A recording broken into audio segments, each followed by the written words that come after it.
உங்க வாழ்க்கையோட திசையை மாத்தக்கூடிய ஒரு மறைக்கப்பட்ட சக்தியை பத்தி தான் நாம இன்னைக்கு பார்க்க போறோம். ரெடியா இருங்க. இது ஒரு மாயாஜால பயணம். ஆமா, நீங்க கேட்டது 100% உண்மை.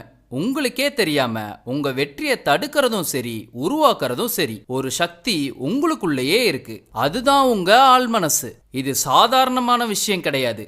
உங்க எதிர்காலத்தையே செதுக்கக்கூடிய ஒரு பவர்ஃபுல்லான இன்ஜின். என்னைக்காவது உங்களுக்கு இப்படி நடந்திருக்கா? நீங்க ஒருத்தரை பத்தி நினைச்சுக்கிட்டு இருப்பீங்க, டக்குன்னு அவர்கிட்ட இருந்து ஃபோன் கால் வரும். இல்லைன்னா ஒரு பாட்டு மனசுக்குள்ள முணுமுணுப்பீங்க, அடுத்த செகண்டு அது ரேடியோவில் ப்ளே ஆகும். இது சும்மா கோஇன்சிடென்ஸா? இல்லை நம்ம ஆள் மனசுக்கும் இந்த பிரபஞ்சத்துக்கும் ஏதோ ஒரு ரகசிய கனெக்ஷன் இருக்கா? வாங்க அந்த ரகசியத்தை பத்தி தான் பார்க்க போறோம். நான் உங்கள் மிஸ்டர் உத்தமன், இது உங்க பிரைன் 45. நம்ம எல்லாரும் இப்படிப்பட்ட மேஜிக் மூமெண்ட்டை வாழ்க்கையில் கண்டிப்பா பார்த்துருப்போம். இதுதான் கோஇன்சிடென்ஸ். ஆனா இதுக்கு இன்னொரு பேர் தான் லா ஆஃப் அட்ராக்ஷன். இப்போ இந்த வீடியோவை நீங்க கிளிக் பண்ணி பார்க்கறதுக்கான ரீசன், உங்க வாழ்க்கையை மாத்துறதுக்கான கிளாஸ் தான் இந்த வீடியோன்னு இந்த யூனிவர்ஸ் உங்களை இந்த வீடியோவை பார்க்க வச்சிருக்கு. லா ஆஃப் அட்ராக்ஷன்ங்கிறது நம்ம என்ன நினைக்கிறோமோ அதுதான் நடக்கும். நீங்க நெகட்டிவான விஷயங்களை பத்தி நினைச்சுக்கிட்டே இருந்தா நெகட்டிவ் தான் அட்ராக்ட் பண்ணுவீங்க. ஆனா பாசிட்டிவா நினைச்சிட்டு இருந்தீங்கன்னா ஜாக்பாட் மாதிரி ஹாப்பியான மூமெண்ட்ஸ்லாம் சீக்கிரமா வந்து சேரும். இந்த லா ஆஃப் அட்ராக்ஷன் ரியல் லைஃப்ல நிறைய பேருக்கு ஒர்க் அவுட்டும் ஆயிருக்கு. உதாரணமா, ஃபினான்ஷியலா ரொம்ப கஷ்டப்பட்டு வந்த விஜய் சேதுபதி சேல்ஸ் பாயா, கேஷியரா, போன் பூத் ஆபரேட்டராலாம் வேலை பார்த்திருக்காரு. ஆனா இன்னைக்கு நம்ம எல்லாரோட மக்கள் செல்வனா இருக்காரு. எப்படி இவ்வளோ பெரிய அபரிவிதமான மாற்றம்? இவரை உயரம் கம்மின்லாம் சொல்லி ரிஜெக்ட் பண்ணியிருக்காங்க. ஆனா அவரு மனசுல ஒரே ஒரு குறிக்கோள் தான் தீயா எரிஞ்சிட்டு இருந்துச்சு, என் குடும்பத்தை எப்படியாவது வறுமையிலிருந்து காப்பாற்றணும்னு. அந்த ஒரு சக்தி வாய்ந்த எண்ணம் தான் அவ்வளோ நிராகரிப்பையும் தாண்டி அவரை இன்னைக்கு மக்கள் செல்வனா மாத்திருக்கு. இந்த நம்பிக்கை நம்ம ஊர்ல மட்டும் இல்ல, உலக அளவுல எல்லாருக்குமே இது நடந்திருக்கு. பிரபல நடிகரான ஜிம் கேரி தனக்கு தானா $10 மில்லியன் ஒரு செக் எழுதி டேட்டையும் போட்டு பாக்கெட்ல வச்சுக்கிட்டாரு. சொன்னா நம்ப மாட்டீங்க, கரெக்டா அந்த டேட்டுக்கு கொஞ்ச நாள் முன்னாடி அதே பணத்தை ஒரு படத்துக்கு சம்பளமா வாங்கினாரு. இந்த மாதிரி நிறைய பேருக்கு லா ஆஃப் அட்ராக்ஷன் ஒர்க் ஆயிருக்கு. அவங்க என்ன ஆகணும்னு நினைச்சாங்களோ அதாவே ஆவன்னு நம்புனாங்க, அந்த இடத்த அடையவும் செஞ்சாங்க. லா ஆஃப் அட்ராக்ஷனோட அடிப்படையே இதுதான். நீங்க என்ன நினைக்கிறீங்களோ அதை இந்த பிரபஞ்சம் அட்ராக்ட் பண்ணுது. நம்ம மைண்டு ஒரு எஃப்எம் ஸ்டேஷன் மாதிரி. என்ன ஃப்ரீக்வன்சில டியூன் பண்றோமோ அதே மாதிரி சாங் தான் ப்ளே ஆகும். பாசிட்டிவா டியூன் பண்ணீங்கன்னா ஜாக்பாட்டா வந்து சேரும். ஹாப்பியான ஃப்ரெண்ட்ஸ் கிடைப்பாங்க, நல்ல ஹெல்த்னு எல்லாமே நல்லதா கிடைக்கும். நெகட்டிவா டியூன் பண்ணுனா என்னால முடியாது, எனக்கு மட்டும் இப்படி நடக்குது, காசே வரமாட்டேங்குதுன்னு புலம்பிட்டு மட்டுமே இருப்பீங்க. சக்சஸா இருக்க எல்லாருமே எப்பவும் பாசிட்டிவாவே இருப்பாங்க. கூட இருக்கிறவங்களையும் பாசிட்டிவா இருக்க மோட்டிவேட் பண்ணிட்டே இருப்பாங்க. ரஜினிகாந்தை எடுத்துக்கிட்டீங்கன்னா பஸ் கண்டக்டரா இருந்தப்பவே அவரோட இமேஜினரி வேர்ல்டுல அவரை ஸ்பெஷல் ஸ்டாராவே இமேஜின் பண்ணி விஷுவலைஸ் பண்ணி பார்த்தது தான் இன்னைக்கு சூப்பர் ஸ்டாரா இருக்கிறதுக்கு காரணம். அவரு எப்பவுமே பாசிட்டிவாவே இருப்பாரு.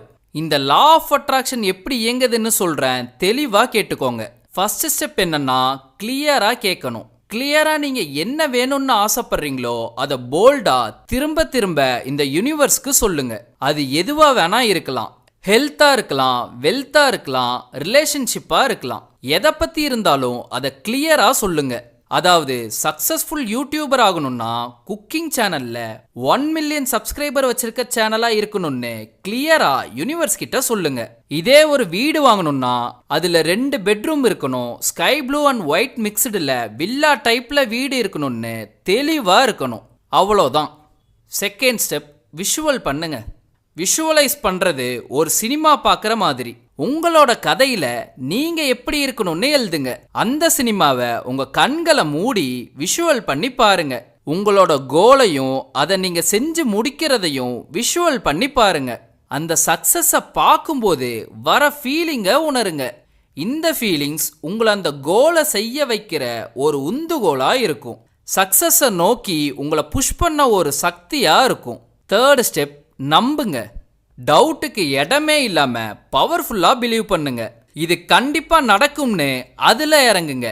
அது மேனிஃபெஸ்ட் ஆகும். டவுட்டோட இறங்கினா அது நடக்கவே நடக்காது. பார்க்க ஏதோ மேஜிக் மாதிரி தான் தெரியும், ஆனா நம்பணும். ஒரு படத்துல சந்தான காமெடியில வரும்ல, நம்புனாதான் சோறுன்னு சொன்னாங்கங்கிற மாதிரி நீங்க நம்புனாதான் யூனிவர்ஸ் நீங்க கேட்டதை கொடுக்கும்.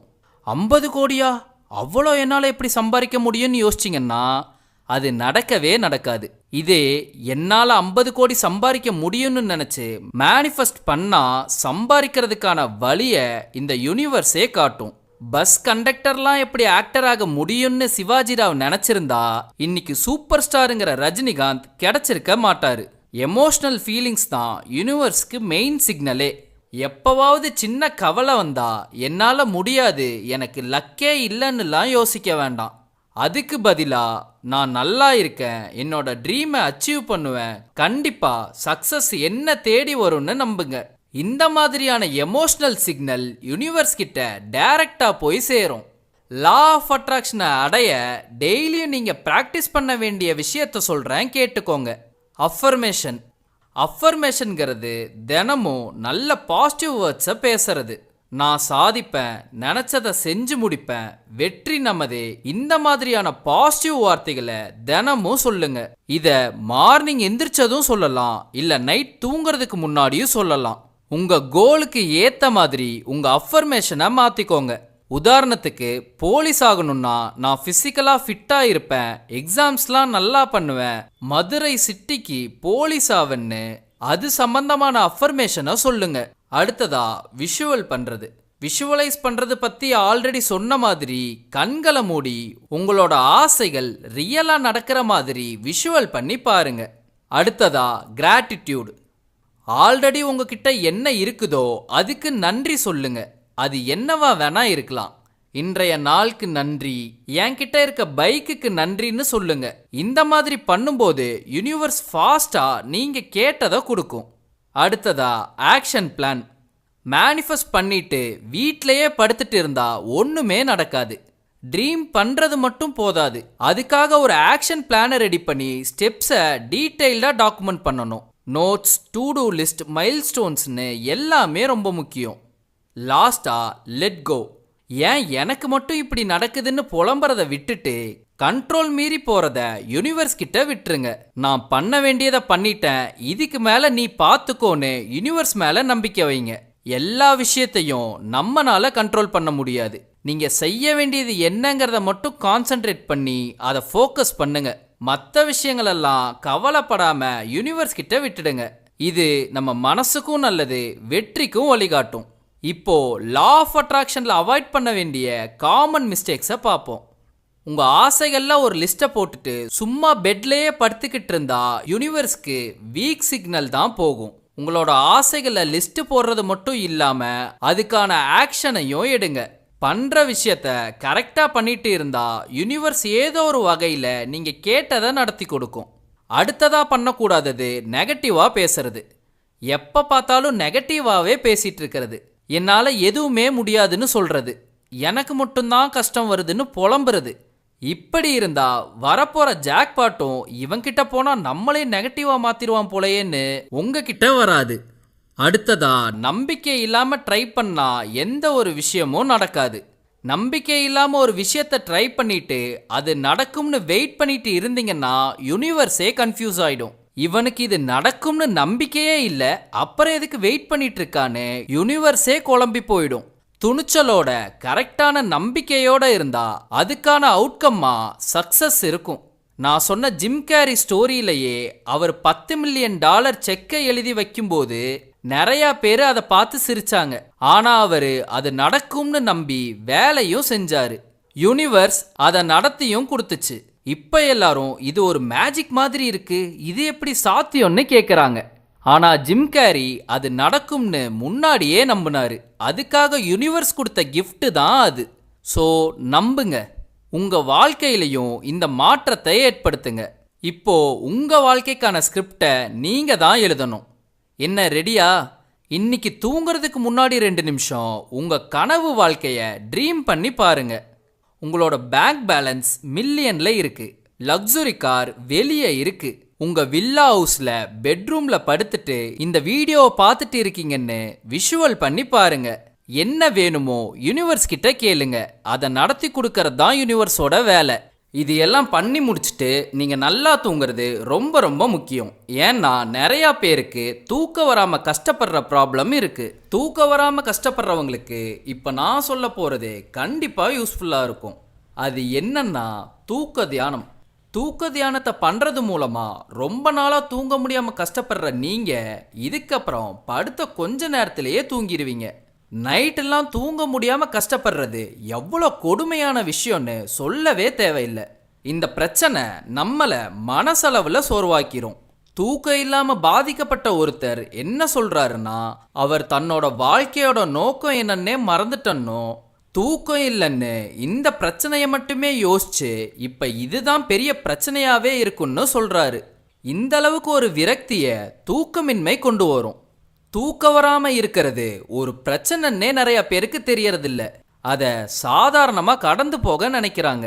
இந்த தூக்கமின்மை பிரச்சனைக்கான அறிகுறிகள் என்னன்னா, தூங்கலான்னு படுத்து ரொம்ப நேரம் ஆகியும் தூக்கம் வராம இருக்கிறது. நைட்டு தூங்கிட்டு இருக்கும்போது இடையில அடிக்கடி முழிப்பு வருது.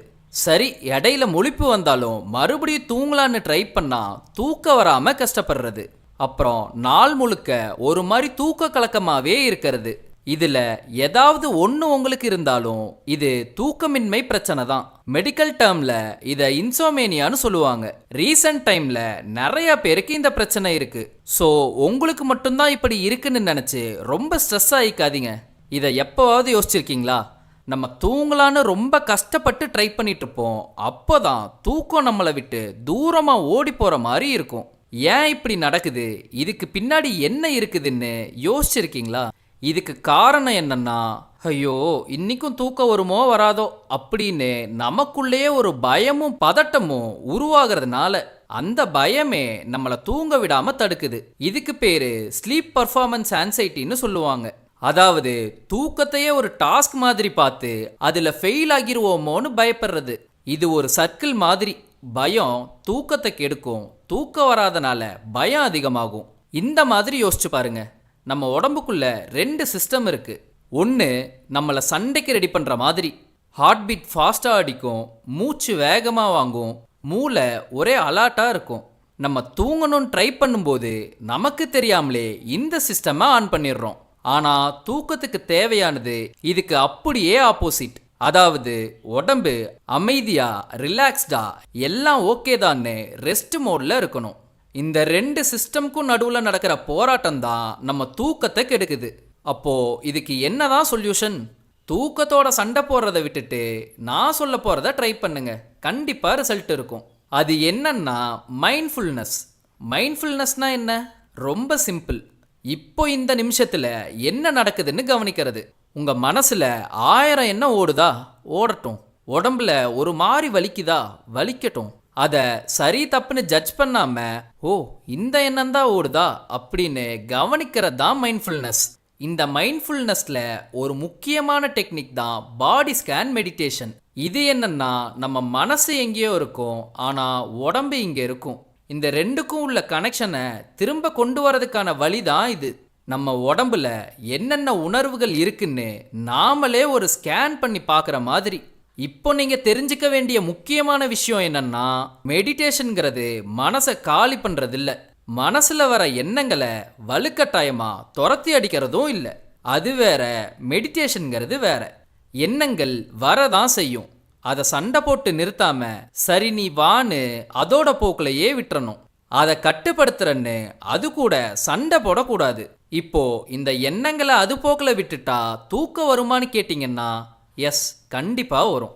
இந்த சிம்பிள் டெக்னிக் எப்படி நம்ம உடம்பையே மாத்தி தூக்கத்துக்கு தயார்படுத்துதுன்னு சயின்ஸ் என்ன சொல்லுதுன்னா, தியானம் பண்ணும்போது நம்ம மனசு திங்கிங் மோட்ல இருந்து அமைதியா ஓய்வெடுக்கிற மோடுக்கு ஸ்விட்ச் ஆகுது. இதை நீங்க கண்டினியூவா பண்ண பண்ண உங்க நரம்பு மண்டலத்துக்கு ஓ இப்படிதான் ரிலாக்ஸ் ஆகணுமான்னு ஞாபகம் வரும். அது தானாவே மன அழுத்தத்துல இருந்து ரிலாக்ஸ் மோடுக்கு மாற பழகிரும். இது மட்டும் இல்லாம நம்ம உடம்புல மெலட்டோனின் ஒரு ஹார்மோன் இருக்கு. இதுதான் நம்ம தூக்கத்தை கண்ட்ரோல் பண்ணுது.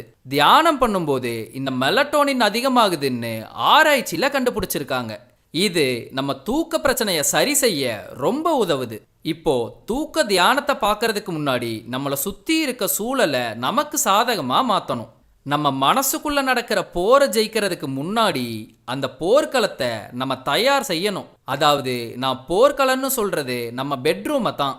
ஒரு நல்ல தூக்கத்துக்கு நல்ல பழக்க வழக்கம் தான் ஃபவுண்டேஷனே. உதாரணத்துக்கு நீங்க தினமும் ஒரே நேரத்துல தூங்கி ஒரே நேரத்துல எந்திரிச்சிங்கன்னா உங்க பாடியோட நேச்சுரல் கிளாக் செட் ஆயிடும். அதே மாதிரி உங்க ரூம் இருட்டாவும் தூங்குறதுக்கு ஏத்த டெம்பரேச்சர்லயும் இருந்தா உங்க மைண்ட் ஓகே இது ரெஸ்ட் எடுக்கிறதுக்கான இடம் தானே ஃபிக்ஸ் ஆயிடும். நமக்கே தெரியாம நம்ம பண்ற சில தவறால நம்ம தூக்கத்தை மொத்தமா கெடுத்துரும். குறிப்பா தூங்குறதுக்கு முன்னாடி மொபைலோ டிவியோ பார்க்கறது. அதிலிருந்து வர ப்ளூ லைட் நமக்கு தூக்கத்தை வர வைக்கிற மெலட்டோனின் ஹார்மோனை சுரக்க விடாம தடுத்து மூளையை ஏமாத்தி நம்மளை முழிச்சிருக்க வைக்கும். அதனால தூங்குறதுக்கு கொஞ்ச நேரம் முன்னாடியே மொபைலை தூரமா வச்சிருங்க. இப்போ வெளியில இருக்க சூழலை சரி பண்ணிட்டோம், ஆனா உண்மையான பிரச்சனையே நம்ம மனசுக்குள்ள தான் இருக்கு. அதை தியானம் பண்றது மூலமா சரி பண்ண போறோம். இப்போ தூக்க தியானம் பண்றதுக்கான ஒரு டெக்னிக்கை பார்ப்போம். பாடி ஸ்கேன் மெடிடேஷனை தான் பண்ண போறோம். இதை பண்ண நீங்க எங்கேயும் போக வேண்டாம், உங்க பெட்ல படுத்துக்கிட்டே பண்ணலாம். எந்த வெளிச்சமும் இல்லாம உங்க ரூம் இருட்டா இருக்க மாதிரி வச்சுக்கோங்க. இப்போ உங்க பெட்ல கை கால்களை நீட்டி கம்ஃபர்டபுளா படுத்துக்கோங்க. கண்களை மூடிக்கோங்க.